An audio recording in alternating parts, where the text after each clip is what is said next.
નમસ્તે મિત્રો, હરિઓમ ઉપચાર કેન્દ્રની અંદર આપનું સ્વાગત છે। મારું નામ છે નટવર કાપડ। તો આજે આપણે શીખીશું જે લોકોનું મોઢું બંધ થઈ ગયું હોય, એક આંગળી જતી હોય, એની માટેની બેસ્ટ એક્સરસાઇઝ 2 થી 3 બતાવવામાં આવશે। તો અને વધારે માહિતી માટે હરિઓમ ઉપચાર કેન્દ્રનો સંપર્ક કરજો, જેથી તમારી એક આંગળી જતી હોય તો 2 થી 3 આંગળી ખોલી દેવાની ગેરંટી છે। તો સૌપ્રથમ આપણે કરીશું ગરમ પાણી કરી એમાં મીઠું નાખી 20 થી 25 વખત કોગળા કરવાના છે। આ રીતે કોગળા કરવાના છે। ત્યારબાદ 20 થી 25 વખત કોગળા થઈ જાય ત્યારબાદ મોઢું આ રીતે ખોલવાનું છે।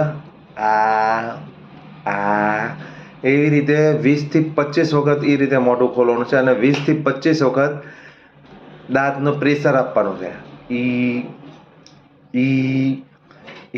એટલે તમારા મિત્રો જે કોઈ ગુટકા વિમલ ખાતા હોય, માવો ખાતા હોય, એને આ વિડીયો શેર કરો અને વધારે માહિતી માટે હરિઓમ ઉપચાર કેન્દ્રનો સંપર્ક કરો। નમસ્તે, જય હિન્દ।